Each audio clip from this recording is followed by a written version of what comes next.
తెలంగాణ తెచ్చిందెవరు ఇచ్చిందెవరు? ప్రత్యేక రాష్ట్ర సాధనలో కేసీఆర్ వాటా ఎంత? ప్రజల కల సాకారం చేయటంలో సోనియా క్రెడిట్ ఎంత? ఇప్పుడు ఇదే టీఆర్ఎస్ కాంగ్రెస్ నేతల మధ్యన ప్రధాన అంశం. తెలంగాణ తెచ్చిన ఘనత తమదని టీఆర్ఎస్ నేతలు అంటుంటే సోనియా ఇవ్వకపోతే ఎక్కడి నుంచి తెస్తారని కాంగ్రెస్ నేతలు అంటున్నారు. 4 ఏళ్ల తర్వాత ఈ అంశం ఎందుకు బయటకు వచ్చింది?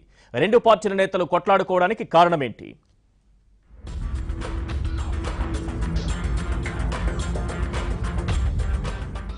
తెలంగాణను కేసీఆర్ పోరాడి సాధించారా?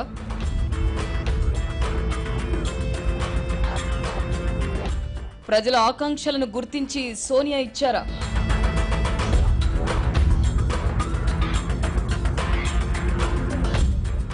ఇప్పుడు తెలంగాణ అధికార టీఆర్ఎస్ ప్రతిపక్ష కాంగ్రెస్ మధ్య ఇదే చర్చ. మంత్రి కేటీఆర్ సోనియా తెలంగాణ ఇవ్వలేదని, ప్రజల పోరాటాల ద్వారా మాత్రమే సాధించుకున్నారని ప్రకటించారు. తెలంగాణ ఇచ్చింది అమ్మ కాదు బొమ్మ కాదన్నారు. చివరికి 2014లో విధి లేక అనివార్యంగా ఇయ్యకపోతే ప్రజలు ఊకోరు, తంతరు మమ్మల్ని రాజకీయంగా సంపేస్తారని చెప్పి భయపడి ఆనాడు విధి లేక ఇయ్యాల్సి వచ్చింది కాంగ్రెస్ పార్టీకి తప్ప మనస్ఫూర్తిగా ఇచ్చిన పార్టీ కాంగ్రెస్ పార్టీ కాదు. ఈ విషయం అర్థమైంది కాబట్టే కాంగ్రెస్ వాళ్ళు ఎన్ని డైలాగులు కొట్టినా వాళ్ళని తిరస్కరించి అమ్మ ఇచ్చిందంటే ఇచ్చింది అమ్మ కాదు బొమ్మ కాదు, మేము గుంజుకున్నామని చెప్పి తెలంగాణ ప్రజలకు అర్థమైంది కాబట్టి కేటీఆర్ మాటలు కాంగ్రెస్ లో సహజంగానే గగ్గోలు రేపాయి. సోనియా ఇవ్వకుండా తెలంగాణ ఎలా వస్తుందన్నది కాంగ్రెస్ నేతల పాయింట్. యూపీఏ ప్రభుత్వం తెలంగాణను ఇచ్చింది కనుక ఇచ్చిన క్రెడిట్ కాంగ్రెస్ కి దక్కాలన్నది ఆ పార్టీ నేతల వాదన. కేసీఆర్ కూడా అనేక సార్లు తెలంగాణ ఇచ్చింది సోనియానేనని ప్రకటించారు. అసెంబ్లీలో కూడా ఈ విషయాన్ని చెప్పారు. కాంగ్రెస్ నేతలు ఇదే విషయాన్ని గుర్తు చేస్తూ ఎదురుదాడి ప్రారంభించారు. పిసిసి చీఫ్ ఉత్తమ్ కుమార్ రెడ్డి అసెంబ్లీలో కేసీఆర్ వ్యాఖ్యలను గుర్తు చేస్తూ ఉత్తమ్ కుమార్ రెడ్డి కేటీఆర్ ను మూర్ఖుడిగా అభివర్ణిస్తూ ట్వీట్ చేశారు. తెలంగాణ ఏర్పాటులో సోనియా పాత్ర లేకపోతే కుటుంబ సమేతంగా కేసీఆర్ వెళ్లి ఎందుకు సోనియాతో ఫోటోలు దిగారని షబ్బీర్ అలీ ప్రశ్నించారు.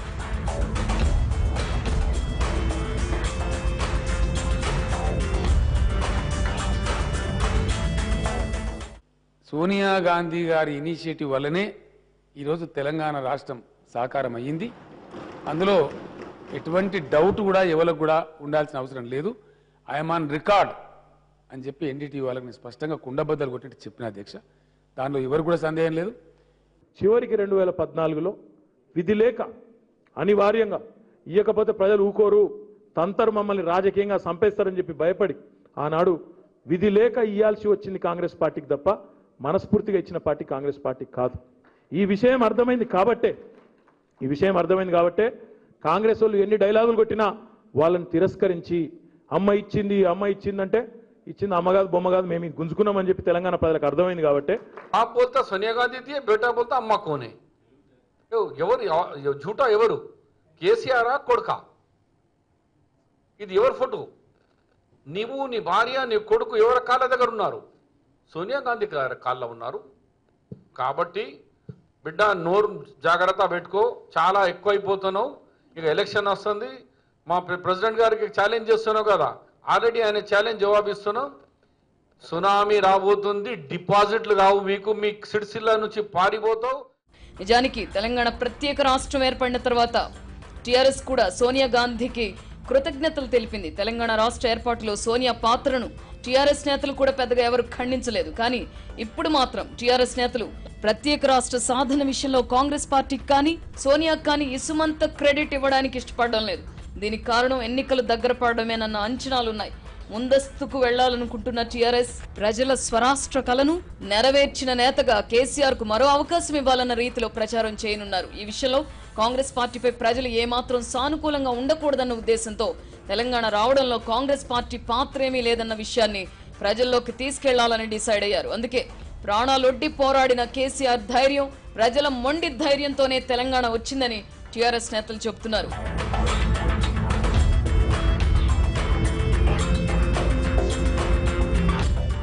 అదే సమయంలో కాంగ్రెస్ పార్టీ వ్యూహం కూడా ఇంచుమించుగా ఇలాగే ఉంది. తెలంగాణ ఇచ్చిన పార్టీగా తాము ఓడిపోవడం ఏమిటన్న విస్మయం 4 ఏళ్ల కిందట కాంగ్రెస్ నేతల్లో కనిపించింది. కాంగ్రెస్ పార్టీ ప్రజల కలను సాకారం చేసిన దాన్ని ప్రజల్లోకి తీసుకెళ్లి ఓట్లుగా మలుచుకోవడంలో నేతలు విఫలమయ్యారని హైకమాండ్ తేల్చింది. ఈసారి అలాంటి పరిస్థితి రాకుండా ప్రత్యేకంగా జాగ్రత్తలు తీసుకుంటుంది. తెలంగాణ ఇచ్చిన కాంగ్రెస్ పార్టీని ఆదరించాలనే విషయాన్ని ప్రజల్లోకి తీసుకెళ్లేందుకు ఏర్పాట్లు చేసుకుంటోంది. ఈ సెంటిమెంట్ ను మరింతగా పెంచడానికి రాహుల్ గాంధీని మెదక్ నుంచి పోటీ చేయాలనే ప్రతిపాదనలకు కూడా టీ కాంగ్రెస్ హైకమాండ్ ముందు పెట్టినట్లు ప్రచారం జరుగుతోంది.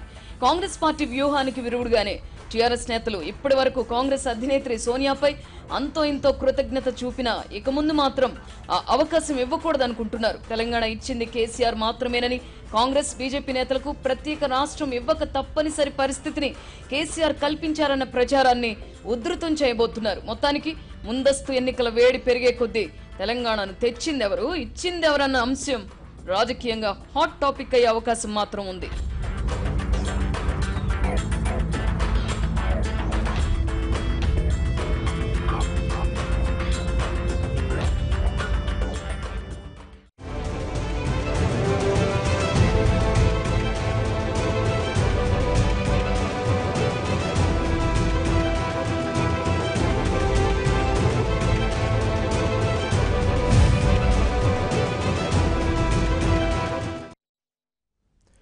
నిజానికి తెలంగాణ కళ సాకారం చేయడంలో ఎవరి పాత్ర ఏది? తెలంగాణ రాష్ట్రం కళ సాకారం కావడంలో సోనియా పాత్ర లేదా, లేకపోతే కేసీఆర్ పోరాటం లేదా? తెలంగాణ ప్రత్యేక రాష్ట్రం పేటెంట్ ఎవరిది? ఇదే అంశంపైన డిబేట్లో పాల్గొంటున్నారు బూర నర్సయ్య గౌడ్ గారు, టీఆర్ఎస్ ఎంపీ. ఇక అద్దంకి దయాకర్ గారు, టీ కాంగ్రెస్ అధికార ప్రతినిధి, ఢిల్లీ నుంచి మనకు లైవ్ లో అందుబాటులో ఉన్నారు. అద్దంకి దయాకర్ గారు, సోనియమ్మ వల్లే తెలంగాణ కళ సాకారమైందని ఇంతకాలం టీ కాంగ్రెస్ నాయకులు చెప్పుకుంటూ వస్తున్న మాట. కానీ అమ్మ లేదు, బొమ్మ లేదు. కేసీఆర్ కృషి, వందలాది మంది బలిదానాల వల్లే తెలంగాణ వచ్చిందని కేటీఆర్ అంటున్నారు. ఏది వాస్తవం? తెలంగాణ డిమాండ్ అనేది కేసీఆర్ గారో లేకపోతే కేటీఆరో లేకపోతే ఎక్సో వైయో చేసిన డిమాండ్ కాదు. దాదాపు 69 తర్వాత పెద్ద ఎత్తున జరిగిన ఉద్యమం, తర్వాత జరిగిన మలిదశ ఉద్యమం, తర్వాత 2009 తర్వాత జరిగిన ఉద్యమం, 3 దశలుగా మనం చూస్తే ఇది తెలంగాణ ప్రజల యొక్క ఆకాంక్ష. కాబట్టి పార్టీని తెలంగాణ ఇస్తే పార్టీని విలీనం చేస్తా అన్న ప్రపోజల్స్ పెట్టింది కేసీఆర్ గారే. ఒకవైపు 100 సీట్లు 15 సీట్లు వస్తేనే తెలంగాణ వస్తుందని చెప్పి రాజకీయ కార్యాచరణ తీసుకున్నప్పుడు తెలంగాణ జేఏసీ స్పష్టంగా తెలంగాణ రాష్ట్ర ఏర్పాటుతోనే ఇది సాధ్యమైతే తప్పితే సీట్లతోని కాదని చెప్పి సంసద్ యాత్ర పేరు మీద, తర్వాత సాగరహారం పేరు మీద పెద్ద ఎత్తున ప్రజా కార్యాచరణ తీసుకోవడం వల్ల దిగొచ్చినట్టుగా నేనైతే నా అంచనా. దాంట్లో కేసీఆర్ గారి పాత్ర లేదని చెప్పం, కానీ కేసీఆర్ మాత్రమే తానని చెప్పి ఒక ప్రయత్నం జరిగింది. రాజ్యాంగ ప్రక్రియ అయితే నాకు తెలిసి ఆర్టికల్ 3 ప్రకారం మెజారిటీ సభలోని సభ్యులు పరిస్థితుల్లో తెలంగాణ ఇవ్వాల్సినటువంటి అనివార్యమైనటువంటి పరిస్థితుల్ని కల్పించాం కాబట్టే కాంగ్రెస్ పార్టీ ఇచ్చింది అని అంటున్నారు. 100 సీట్లు 15 ఎంపీలతో ఎట్లా తెలంగాణ సాధ్యమవుతుందో ఎవరైనా చెప్పగలుగుతారా? 100 ఎమ్మెల్యే సీట్లు 15 ఎంపీ సీట్లు 545 సీట్లలో 15 సీట్లు ఎంతకు మనకు మొదలైతే అనేది చూడాల్సిన అవసరం ఉంది. కాంగ్రెస్ పార్టీ తనకున్న మెజారిటీతోని, తన మిత్రపక్షాలతోని, బీజేపీ పార్టీతోని ఒప్పించి తెలంగాణ ప్రజలను ఒక రకంగా ఆత్మహత్యలకు ప్రేరేపించిన స్థితి మనం చూసినాం. ఆత్మహత్యల పరంపర కొనసాగుతున్నప్పుడు సుష్మా స్వరాజ్ గారు కానీ లేదంటే సోనియా గాంధీ గారు కానీ ఢిల్లీలో జరిగిన పరిణామాలు ఎన్నో మాకు తెలుసు. దాదాపు లాస్ట్ 4-5 నెలలు మొత్తంగా ఇక్కడ జేఏసీ కార్యాచరణ చేసినాం. కాంగ్రెస్ పార్టీ నాయకులను అప్పుడు, ఈరోజు కాంగ్రెస్ పార్టీ నాయకునిగా ఉన్నాం, కానీ ఆ రోజు కాంగ్రెస్ పార్టీ నాయకులు అందరూ కూడా పొన్నం ప్రభాకర్ నుంచి మధుయాష్కి గారి నుంచి మొదలు పెడితే రాజగోపాల్ రెడ్డి గారు కానీ, మంద జగన్నాథం గారు, ఇప్పుడు వాళ్ళ టీఆర్ఎస్లో ఉన్న నాయకులు కానీ, ఇప్పుడు పార్టీలో ఉన్న వివేక్ గారు కానీ, ఇట్లా చెప్పుకుంటూ పోతే వి హనుమంతరావు గారు కానీ, కాంగ్రెస్ పార్టీ ఎంపీలందరూ కూడా పెద్ద ఎత్తున అధిష్టానంతో పోరాడిన స్థితి బయట రాలేదు. కానీ వారు అక్కడ క్షేత్రంలో పోరాడింది చెప్పుకోవడానికి ఒక ప్రయత్నం చేస్తున్నారు. అయితే ఇప్పుడు ఒక ఎగ్జాంపుల్ కూడా మనం కంపేర్ చేసుకోవచ్చు. తండాలను గ్రామ పంచాయతీలు చేయాలని డిమాండ్ చేసింది ఎవరు, ఇచ్చింది ఎవరు? ఇచ్చిన వాళ్ళకి క్రెడిట్ వస్తుందా, పోరాడిన వాళ్ళకి వస్తుందా అంటే వాళ్ళు చెప్తలేరు. ఇప్పుడు పోరాడిన వాళ్ళ ముచ్చటే లేదు. ఎవరు బెల్లయ్య నాయక్ గారు కానీ, లేదంటే రవీంద్ర నాయక్ గారు కానీ, లేదంటే జరుగుతున్న పిల్లలు ఇప్పుడు సంజీవ్ నాయక్ కానీ, లేకపోతే LHPS సంఘాలన్నీ కూడా 1993 నుంచి చేసిన డిమాండ్ను ఇగో వీళ్ళ డిమాండ్ మేరకు మేము ఇచ్చినామని ఎక్కడ కూడా రైట్, ఆ ప్రభుత్వం క్రెడిట్ చెప్పట్లేదు. ఎవరిదో మీరే చెప్పండి. కానీ ఇచ్చిన వాళ్ళదా కాంగ్రెస్ తెచ్చిన పార్టీ వాళ్ళదా మాత్రం ఏదైనా కానీ కాదు. తెలంగాణ రాష్ట్రం కానీ కాంగ్రెస్ పార్టీ రిజర్వేషన్ల మాత్రం అంశం కానీ కాంగ్రెస్ పార్టీ పంచాయతీలుగా మాత్రం తెలంగాణ మాత్రం కేసీఆర్ ఇచ్చిండు. ఓవరాల్ గా తెలంగాణ ఇచ్చిన మాత్రం వాళ్ళకి వెళ్తుందా, కేసీఆర్ వల్లే వచ్చిందనాలి. ఇచ్చిన వాళ్ళకి వెళ్తుందా, తెచ్చిన వాళ్ళకి వెళ్తుందా క్రెడిట్? ఇచ్చిన వాళ్లకు తెచ్చిన వాళ్లకు వెళ్తుంది అది వాస్తవంగా చెప్పాలంటే. కానీ ఇది మాది, మా అమ్మ బొమ్మ అనే ఏదైతే ఈ అహంకార పూరితమైన బలుపుతో కూడిన వ్యాఖ్యలు ఉన్నాయో వాటిని తీవ్రంగా పరిగణిస్తాం. ఆ రోజు మేము కూడా జేఏసీ వాళ్ళం కూడా తెలంగాణ ఇస్తే అమ్మ మీకు రుణపడి ఉంటామని చెప్పి అందరం కూడా కలిసిన పరిస్థితి ఉన్నది. దాంట్లో ఆ రోజు నరసయ్య గారు కూడా ఉన్నారు, మరి అప్పటికి ఉన్నారో టీఆర్ఎస్లకు పోయినరో నాకు తెలియదు. కానీ అందరం మూకుమ్మడిగా శ్రీనివాస్ గౌడ్ గారు, స్వామి గౌడ్ గారు, దేవి ప్రసాద్ గారు, నాతో సహా కోదండరామ్ గారు ఇలా తెచ్చిన దాంట్లో ఇప్పుడు ఇచ్చిందన్న వాళ్ళని పక్కన పెట్టి తెచ్చిన దాంట్లో వాళ్ళల్లో కూడా చాలా మంది లేరు. వాళ్ళతో రాజకీయంగా తన లబ్ధి కొరకు చేసిన ప్రయత్నం రాజకీయంగా ఉపయోగించుకోవడానికి ఉపయోగపడ్డదని చెప్పండి, నా పాత్ర ఎక్కువగా ఉందని చెప్పుకోండి. కానీ మేము పోరాడితే మేము మాత్రమే పోరాడితే మాకు మీరు చెప్పిన పాయింట్ కరెక్టే కావచ్చు. కానీ ఇచ్చినటువంటి కాంగ్రెస్ పార్టీలో కూడా ఈ రోజు ఎవరు లేనటువంటి పరిస్థితి. కాంగ్రెస్ పార్టీ నుంచి కూడా టీఆర్ఎస్ లోకి వెళ్ళిపోతున్నారు. బోర నరసయ్య గౌడ్ గారు, సోనియా ఇవ్వకుంటే తెలంగాణ దామోదర్ రాజనరసింహ గారు సిడబ్ల్యూసి ఆ రోజు ఒప్పించి కిరణ్ కుమార్ రెడ్డి గారు ఆంధ్ర నుంచి అయితే, రాయలసీమ నుంచి అయితే, బొత్స గారు ఉత్తరాంధ్ర నుంచి అయితే, అంటే రాయలసీమకు వాళ్ళు ప్రాతినిధ్యం వహిస్తే తెలంగాణకు దామోదర్ రాజనరసింహ గారు ఇక్కడ ఉండి వాదించి సగటు తెలంగాణ వాదుల యొక్క వాదాన్ని బలంగా విలిపించడం వల్ల, సిడబ్ల్యూసి ఒప్పించడం వల్ల మిగతా పక్షాలన్నింటినీ కూడా ఒప్పించి యూపీఏ భాగస్వామ్య పక్షాలని, మరొక విపక్షాలుగా ఉన్న బీజేపీ అనుకూల పక్షాలన్నింటినీ కూడా అద్వానీ గారితో సహా అందరినీ ఒప్పించింది మెజారిటీగా.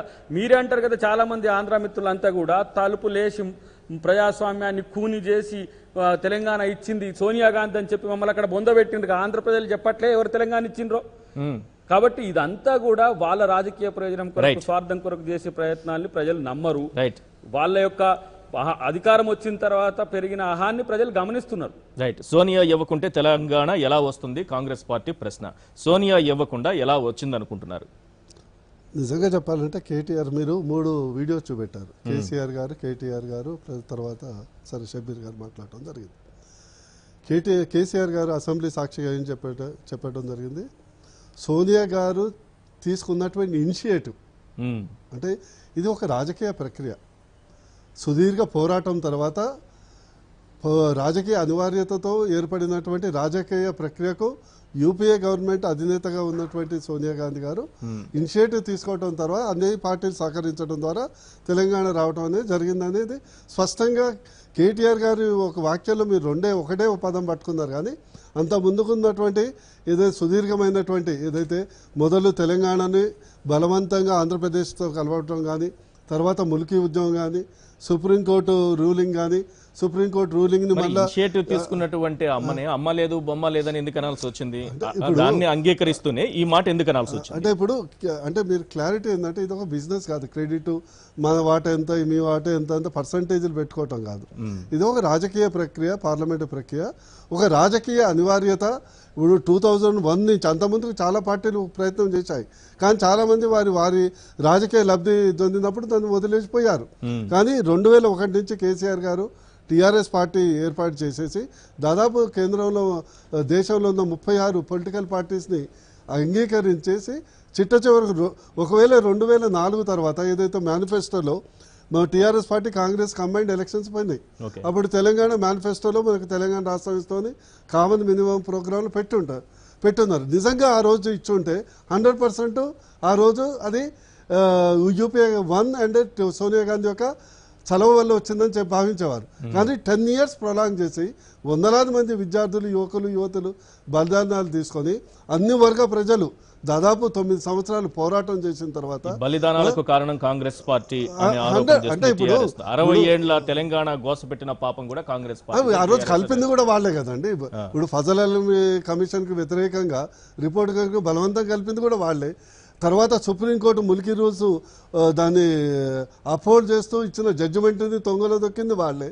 మళ్ళీ డిఫరెంట్ ఫార్ములా తెచ్చింది వాళ్లే.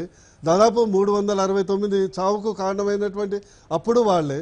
తర్వాత ఈ తెలంగాణ మలిదశ ఉద్యమంలో వందలాది మందికి కాంగ్రెస్ తీసుకున్నటువంటి నిర్లక్ష్య వైఖరి వల్లే చనిపోయాడు. ఆ కాంటెక్స్ట్ లో చెప్పడం జరిగింది కానీ ఏదో వ్యక్తిగతంగా సోనియా గాంధీ కేటీఆర్ గారు అనలేదు. ఒకటేంటంటే ఇది రాజకీయ ప్రక్రియ అండ్ 100% ఐఎమ్ టెలింగ్ యూ. ఒకటి అమ్మ కాదు బొమ్మ కాదని వ్యాఖ్యానిస్తూనే వందలాది మంది మరణాలకు కూడా కాంగ్రెస్ పార్టీ కారణం అంటూనే ఇందులో ఎవరు క్రెడిట్ లేదని చెప్పడం ద్వారా ఏం చెప్పాలను రైట్. అద్దంకి దయాకర్ గారు, తెలంగాణ ఇవ్వడంలో తీసుకురావడంలో, తెలంగాణ విషయంలో ఇనిషియేటివ్ తీసుకోవడంలో, లేకపోతే అమ్మ లేదు బొమ్మ లేదనే మాటతో పాటు అసలు వందలాది మంది మరణాలకు కాంగ్రెస్ పార్టీనే కారణం. 60 ఏళ్ల గోసాది. ప్రతి సందర్భంలోనూ ఎన్నికల సందర్భంలోనూ తెలంగాణ అంశాన్ని తీసుకురావడం, త్వరలోనే తెలంగాణ ఇస్తున్నామని చెప్పడం, మళ్ళీ దాన్ని పక్కన పెట్టేయడం. ఒక అనివార్య పరిస్థితులు సృష్టించినప్పుడు మాత్రమే 2014లో కాంగ్రెస్ పార్టీ ఇచ్చిందనేది టీఆర్ఎస్ చెబుతున్నటువంటి మాట. ఏం చెప్తారు? మీరు మొదటిసారి వైఎస్ రాజశేఖర రెడ్డి గారు ముఖ్యమంత్రి అయిన తర్వాత చిన్నారెడ్డి గారితో కలిసి టీపీసీసీని ఏర్పాటు చేసిండ్రు. నేను ఇంకా అప్పుడు చిన్నోని గుర్తు నాకు, కానీ 42 మంది ఎమ్మెల్యేలతో ఒక రిప్రజెంటేషన్ ఇక్కడికి పంపించిండ్రు. అంటే తెలంగాణ ఆంధ్రప్రదేశ్ నాయకులతో కాంగ్రెస్ పార్టీ నాయకత్వం ఉండడం అనేది సమస్యగా మారిందని టీపీసీసీ ఏర్పాటు జరిగింది. వరుసగా జరిగిన సంఘటనలు అసలు టీఆర్ఎస్ పార్టీని హరీష్ రావు లాంటి నాయకుల్నే, విజయశాంతి లాంటి నాయకుల్నే కాంగ్రెస్లో కలపడానికి ఆ రోజు రాజశేఖర రెడ్డి గారు చేసిన చరిత్ర కూడా మనం విన్నాం, చూసినాం. చాలామంది దాదాపు 6-7 ఎమ్మెల్యేలు కూడా 16-18 మంది గెలిస్తే దాదాపు 6-7 కాంగ్రెస్ పార్టీలో కలుపుకోవడానికి రాజశేఖర రెడ్డి గారు చేసినప్పటి నుంచే కాంగ్రెస్ పార్టీ తెలంగాణకు మనం అనుకూలంగా ఉంటే రాజశేఖర రెడ్డి గారు వ్యతిరేకంగా ఉన్నారనే విషయము మీరు గమనించాలి దీంట్లో. రెండవది, తెలంగాణ ఎన్నికల తర్వాత రాయలసీమకు పోయి అక్కడికి పోతే పాస్పోర్ట్ తీసుకోవాల్సి వచ్చిన సంఘటన అని చెప్పి కూడా ఆ రోజు మీరు చూసినారు. అది కాంగ్రెస్ పార్టీ నాయకులు. అంటే ఒకవైపు ఆంధ్రప్రదేశ్ నాయకుల చేతుల్లో ఉంటే తెలంగాణ రాదు అని తెలిసిన తర్వాత తెలంగాణ నాయకత్వాన్ని ప్రోత్సహించిన తీరు, తెలంగాణ ఆంధ్రప్రదేశ్ కాంగ్రెస్ పార్టీ నాయకులు పోరాడుకున్న తీరు, మాకు మేమే పార్లమెంట్లోను, ఢిల్లీలోను, గల్లీలోను. సోనియా గాంధీ గారికి కూడా ఆంధ్రప్రదేశ్లో ఒక మిత్రుడు ఎవరో సమాధి కట్టిన తీరు కూడా మనం చూసినాం. అంటే ఇంత పెద్ద ఎత్తున కాంగ్రెస్లో స్ట్రగుల్ జరిగినాక మా పోరాటం వల్లనే అని వాళ్ళు చెప్పుకుంటారు. కేసీఆర్ దీక్ష అనేది ఆ రోజు ప్రకంపనలు సృష్టించింది. ఆ అంశాన్ని కాంగ్రెస్ పార్టీ నాయకులే సోనియా దృష్టికి తీసుకెళ్లారు. చెప్తా నేను అది. కేసీఆర్ దీక్ష తర్వాత సరే మనం ఈరోజు కాంగ్రెస్ పార్టీలో ఉన్నది కాబట్టి అనాలని కాదు, కానీ హరీష్ రావు గారు కిరోసిన్ పోత తర్వాత పెద్ద ఎత్తున అదొక ఒక మైండ్ గేమ్గా మారిపోయింది. శ్రీకాంతాచారి యొక్క ఆత్మార్పణం ఒకసారి మనం చూస్తే దుఃఖం వస్తుంది. ఎందుకంటే ఆత్మహత్యల వైపు నెట్టింది ఎవరు? ఆత్మ పరిశీలన చేసుకోండి. కాంగ్రెస్ పార్టీనా లేకపోతే లేదు. ఒకవేళ ఇంతవరకు జరుగుతున్న వాటిలో ఇప్పుడు కూడా కిరోసిన్ పోసుకొని మన తెలంగాణకు టీఆర్ఎస్కి సంబంధించిన ఒక ఖాన్ మన వికారాబాద్లో చనిపోయిండు. మొన్నటికి మొన్న కూడా ఒక నిరుద్యోగి అలాంటి ప్రయత్నం చేస్తున్నాడు. తెలంగాణ ఇవ్వడంలో ఆలస్యం జరగడం వల్ల ఆత్మహత్యలు జరిగాయా? ఆత్మహత్యల వైపు ప్రేరేపించబడ్డాయా? 2000 మీరు ఒక్కసారి గుర్తుపెట్టుకోండి, 2009 డిసెంబర్ 9 ప్రకటన చేసిన తర్వాత ఆత్మహత్యలు పెరిగినాయా? 2009 కంటే ముందు జరిగినాయా? ప్రకటన వచ్చిన తర్వాత ఇటువైపు ఆంధ్ర ప్రజల్లో వచ్చిన ఉద్యమం తర్వాత కేసీఆర్ గారి దీక్ష ఎప్పుడైతే కేసీఆర్ గారి దీక్ష నాడే మూలం పడింది ఆత్మహత్యలకు. హరీష్ రావు గారు కిరోసిన్ పోసుకొని తను మాత్రం ఎలాంటి అగ్గిపుల్ల ఏం పెట్టుకోకుండా అదొక రెచ్చగొట్టే ధోరణి చేసిన తర్వాత కేసీఆర్ గారు ఖమ్మంలో చేసిన దీక్ష చేసిన తర్వాత ఖమ్మం అరెస్ట్ అయిపోయిన తర్వాత ఉస్మానియా యూనివర్సిటీలో విద్యార్థుల ఉప్పొంగిన ఉద్యమ రీతి ఏదైతే చూసినరో అప్పుడు మళ్ళీ 9 రోజులు కాదు ఎన్ని రోజులైనా నేను చచ్చేంత వరకు కేసీఆర్ గారు నేను దీక్ష చేస్తా అన్న తర్వాత అది ఫ్లేరప్ అయింది. కానీ నేను చస్తే కేసీఆర్ గారికి బలం వస్తుందేమో, నా చావు వల్ల ఇలాంటి మేల్కొల్పులు అయితే ఏమో కాంగ్రెస్ పార్టీకి ఆ రోజు శ్రీకాంతాచారి గారు తనే ఆత్మహత్య చేసుకున్న వైనం ఎవరి వల్ల వచ్చింది? 2009 కంటే ముందు ఎందుకు లేదు? 2009 ప్రకటన తర్వాత ఎందుకు వచ్చినాయి?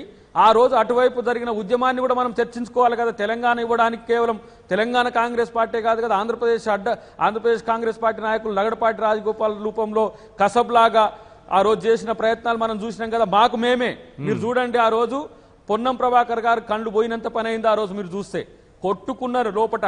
ఆ రకమైన యుద్ధం చేసింది రాజ్ బబ్బర్ గారి నేతృత్వంలో 50 మంది ఎంపీలను పెట్టి మేము సుశీల్ కుమార్ షిండే గారితో సహా ప్రకటన చేయాల్సిన మీరా కుమార్ పెప్పర్ స్ప్రే కొడితే కూడా ఆమె అక్కడే కూర్చొని నేను తెలంగాణ ఇచ్చేంత వరకు పోనని చెప్పి ముగ్గురు ఆ రోజు స్త్రీమూర్తులు, ఒకరు సోనియా గాంధీ అయితే, 2 మీరా కుమార్ అయితే, 3 సుష్మా స్వరాజ్ గారు.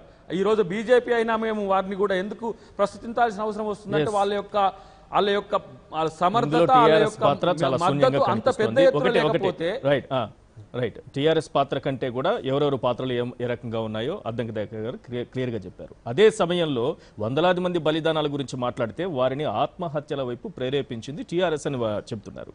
నిజంగా చెప్పాలంటే మన తెలంగాణ మొత్తం 60 సంవత్సరాల తెలంగాణ ఉద్యమంలో కేసీఆర్ గారి యొక్క నిరాహార దీక్ష అనేది ఒక మైల్ రాయి లాంటిది తెలంగాణ మొత్తం.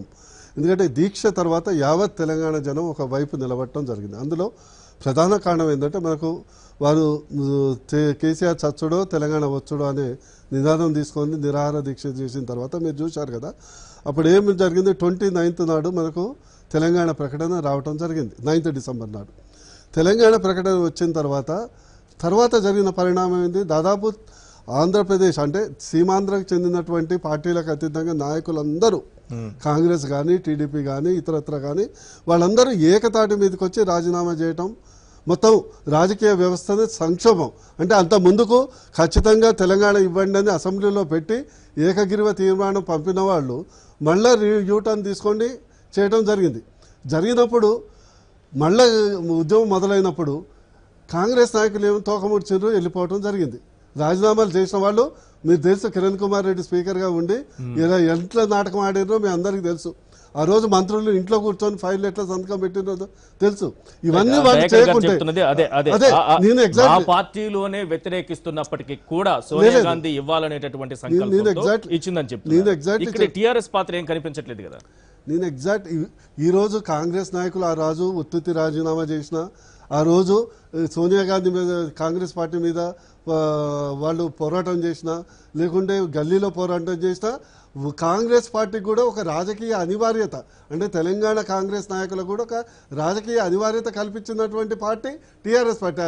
ఆ రోజు టీఆర్ఎస్ పార్టీ కేసీఆర్ గారు లేకుంటే ఈరోజు వాళ్ళందరూ ఎవరు చేతులు ముడుచుకొని కూర్చున్న వాళ్ళు. అంత ముందుకు జరిగింది కదా, అంత ముందు చెన్నారెడ్డి వచ్చాడు పోయాడు, చిన్నారెడ్డి వచ్చిపోయాడు, మిగతా వాళ్ళు కూడా వచ్చిపోయారు. ప్రతిసారి వాళ్ళకి పదవి కావాలన్నప్పుడు తెలంగాణ ఉద్యమాన్ని ముందరికి తీసుకున్నారు. వాళ్ళకి ఏదైనా పదవి రాగానే మళ్ళీ కార్డు ఎత్తేసి వదిలిపెట్టిపోయారు. కానీ తెలంగాణ వచ్చే వరకు ఒకటే మాట మీద నిలబడ్డటువంటి వ్యక్తి కానీ పార్టీ కానీ టీఆర్ఎస్ పార్టీ, కేసీఆర్ అని మనం స్పష్టం. ఆ రోజు కేసీఆర్తో పాటు సకల జనులు మొత్తం కూడి, ఎందుకంటే కేసీఆర్ గారి నాయకత్వంతో ఇప్పుడు మా ఇండిపెండెన్స్ తెచ్చింది ఎవరంటే ఫస్ట్ ఒక వ్యక్తి చెప్పాలంటే ఎవరు చెప్తాం, మహాత్మా గాంధీ అని చెప్తాం, అంతే కదా. అంటే అందులో చాలా వ్యక్తులు ఉంటారు, చాలా క్యారెక్టర్స్ ఉంటారు. At the same time Telangana Gandhi లేకపోతే తెలంగాణ మహాత్మా అది క్లారిటీ అండి. ఇప్పుడు పార్టీలలో వేరే ఉండొచ్చు, డిఫరెంట్ పార్టీలు. కేంద్ర బిందు ఇప్పుడు ఇండిపెండెన్స్ కు కేంద్ర బిందు ఎట్లయితే మహాత్మా గాంధీ ఎట్లనో ఈ రోజు ఎవరు అన్నా కాకుండా మనకు నచ్చినా నచ్చకుండా పార్టీలో మనం సరే ఎవరు పార్టీలో వాళ్ళు ఉంటారు, వాళ్ళు చెప్పుకోవాల్సిన అవసరం ఉంటుంది. కానీ కేంద్ర బిందు తెలంగాణ ఉద్యమానికి తెలంగాణ సాధించడానికి కేంద్ర బిందువు ఎవరు అని ఒక వ్యక్తి పేరు చెప్పాలంటే 100% కేసీఆర్ అని అందరు చెప్తారు. అందులో వేరే వాళ్ళకి రోల్ లేదని చెప్పలేదు, అందరు రోల్ ఉంది. ఆ రోల్ క్రియేట్ చేసింది కూడా కేసీఆర్. వాళ్ళకు విలన్ రోల్ క్రియేట్ చేసింది కేసీఆర్, సైడీ రోల్ క్రియేట్ చేసింది కేసీఆర్, ఇంకా వేరే పార్టీలకు రోల్ క్రియేట్ చేసింది కేసీఆర్. అంటే అనివార్యత ఈ రోజు అనివార్యంగా ఈ పోరాటంలో కలిసి వచ్చే విధంగా తప్పకండి అది. ఎందుకంటే లేకుంటే వాళ్ళు రాకపోతారు. ఈ రోజు టీఆర్ఎస్ పార్టీ కానీ ఒక పార్టీ ఉండి కేసీఆర్ నాయకుడు ఒక సంకల్పంతో ఉండకుంటే కాంగ్రెస్ నాయకులు చాలా మంది జారు విడుచుకునేది వాళ్ళ హైకమాండ్ మీద. ఎందుకంటే వాళ్ళ రాజకీయ భవిష్యత్తు ప్రశ్నార్థకంగా మారుతుందని ఒక నమ్మకం కలిగిన తర్వాత అనివార్య పరిస్థితుల్లో రావడం జరిగింది అనేది మా దయాకర్కి తెలుసు, నాకు తెలుసు, అన్నీ తెలుసు. ఒక్కటేందంటే ఒకటి మాత్రం ప్రతి ఉద్యమంలో అనేక పాత్రలు ఉంటాయి, బట్ ఆ పాత్రకు ఒక కేంద్ర పాత్ర ఉంటుంది. ఆ కేంద్ర పాత్ర కీలక పాత్ర ఈ రోజు ఇండిపెండెన్స్ లో మహాత్మా గాంధీ సమరంలో మహాత్మా గాంధీ పోషించిన పాత్ర ఇక్కడ తెలంగాణ రాష్ట్ర సాధనలో కేసీఆర్ పోషించారని అంటారు. అంత మాత్రం వేరే వాళ్ళు లేరని మేము చెప్పట్లే కదా. రైట్.